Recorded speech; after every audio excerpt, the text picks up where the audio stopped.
अब मुझे आखिरकार समझ आ गया कि जिंदगी बचाना वाकई क्या होता है। एक सफेद खून ल्यूकीमिया से पीड़ित बेटी को बचाने के लिए माँ को अपने पूर्व पति के साथ एक और बच्चा पैदा करना पड़ा।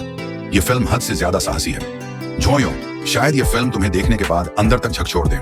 मुझे यकीन नहीं हुआ कि 2000 साल बाद मुख्य भूमि चीन में ऐसी बिगड़ी हुई फिल्म बनाई जा सकती है। एक ऐसी फिल्म जो नैतिकता की अंतिम सीमाओं को चुनौती देती है। पिछली फिल्म जो मैंने तुम्हें समझाई थी, उसने लोगों के तीनों दृष्टिकोण 3 व्यूज को तोड़कर रख दिया था। और आज जब मैं वांग शाओशुआई की ये फिल्म देख रहा हूँ, जोयो, शायद ये फिल्म तुम्हारे विचारों को फिर से तोड़ देगी। जोयो को 2008 में बर्लिन फिल्म फेस्टिवल में नामांकित किया गया था। आखिर में इसने बर्लिन हीरो अवार्ड में सर्वश्रेष्ठ पटकथा का पुरस्कार जीता। असल में फिल्मों की रोशनी और साया की दुनिया में कुछ कहानियां ऐसी होती हैं जो तेज धार वाली छुरी की तरह होती हैं, जो एक दिखावटी शांत जीवन को चीरकर उसमें छिपी मानव स्वभाव की जटिलताओं को सामने लाती है। झोंयो ऐसी ही एक रचना है।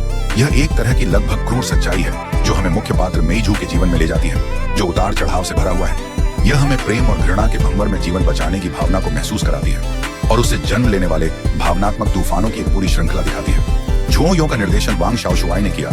इसमें लिू बेइवेई, चेंग ताइशेन, झांग जियाई और यूनान ने अभिनय किया, जिन्होंने 2 ऐसे जोड़ों के किरदार निभाए जिनके रिश्ते असामान्य और उलझे हुए थे। झांग जियाई ने झाओ लू का किरदार निभाया, जो मेइजू लिू बेइवेई का पूर्व पति है।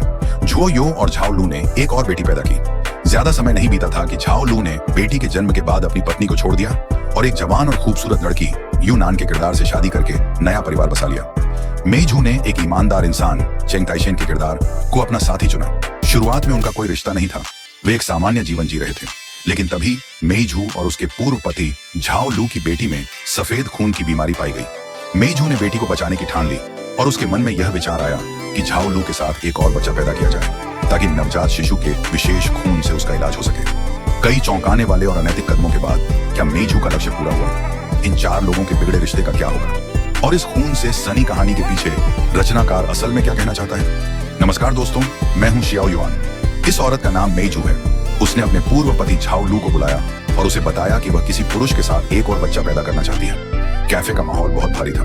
मेइजू ने दूसरी तरफ बैठे झाओ लू को देखा। उसने 2 बार सिर हिलाया और आखिरकार वह बात कही जो वह अनगिनत बार दिल में सोच चुकी थी। मैं एक और बच्चा पैदा करना चाहती हूँ। झाओ लू, जिसके हाथ में कॉफी का कप था, उसके चेहरे पर एक पल के लिए हैरानी की झलक आई। फिर उसने हंसी में उड़ाते हुए कुछ बातें कही। ठीक है, ये बूढ़ा आदमी सही कह रहा है, होना तो यही चाहिए। लेकिन मेइजू ने सफाई दी, तुम्हारे साथ, किसी और के साथ नहीं। चलो हम एक और बच्चा पैदा करते हैं। झाओ लू के चेहरे की मुस्कान जम गई जैसे जमी हुई झील हो। जब उसने ये कहा, मेइजू की उंगलियां ठंडी पड़ चुकी थी और शर्मिंदगी का एहसास एक धीमी लहर की तरह उस पर छा गया। उसकी हर त्वचा चीख रही थी कि यह सब नैतिकता के खिलाफ है, लेकिन उसके पास कोई विकल्प नहीं था, जैसे कोई देशद्रोही हो। उसे केवल अपने सामने खड़े एकमात्र सेवक को पकड़ना था। यह मजाकिया विचार मेइजू की कोई जल्दबाजी नहीं थी, बल्कि यह सभी ही के लिए था जो झाओ लू की पूर्व पत्नी की बेटी थी। अभी ही मेइजू और उसके वर्तमान पति के साथ रहती है। हालांकि जीवन समृद्ध नहीं है, लेकिन स्थिर जरूर है। कुछ दिन पहले ही को अचानक तेज बुखार हो गया। उसका चेहरा लाल हो गया जैसे पका हुआ सेब। शुरुआत में मेइजू और लाओशिया ने सोचा कि यह कोई सामान्य वायरस है।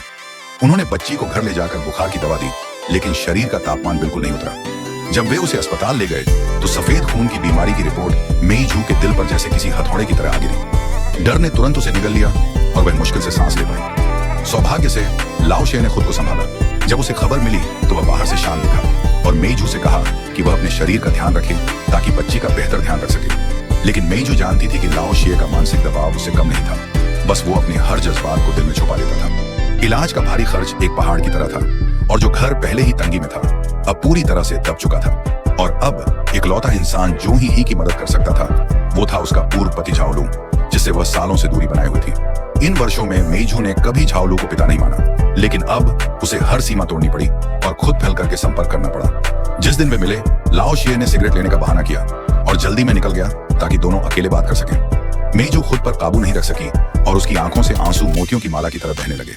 उसने झाओ लू को सब कुछ बता दिया। अगर ही का समय पर इलाज नहीं हुआ तो शायद उसकी जिंदगी में केवल 2 या 3 साल ही बचे।